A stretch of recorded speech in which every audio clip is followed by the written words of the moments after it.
Türkmenava şäheriniň 5-nji orta mektebiniň surat çyzyw muallimy Rozayeva Dilnara.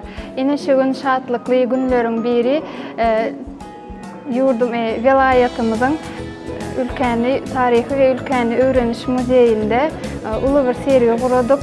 Halypa we şägird adly seriýemiz.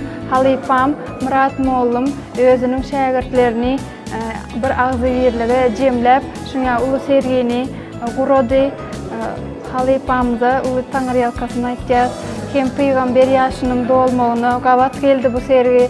Gaty şatlykly günleriň biri. Men şu sergiä Halypam bilen deň hatarda şu sergiä gatnaşandygymy gaty begenýän, buýsanýan, bize sunuwatyň inçe sırlaryny öwretmekde Murat muallim köp muallimçilik etdi, köp zatlary sunuwatyň inçe sırlaryny ilki baştan şol Murat muallimdan öwrenip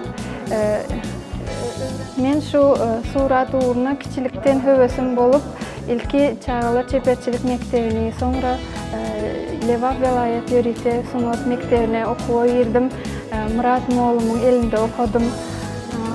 Köp zatlary şol Murat muallimdan öwrendik, surat çekmeyi, renkleri, hemme sunatyň inçe sırlaryny köp bize maslahatlar berdi, köp ýerde goldawlar berdi, şuňa sergileri gurnamaga köp goldawlar berdi.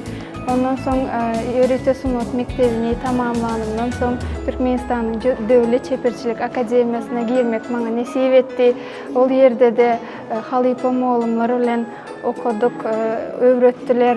Şu gün hem Aşgabatdan biziň sergiýemize Halypa muallim Sarat Babaýew, Gülara Babaýewa gelipdirler.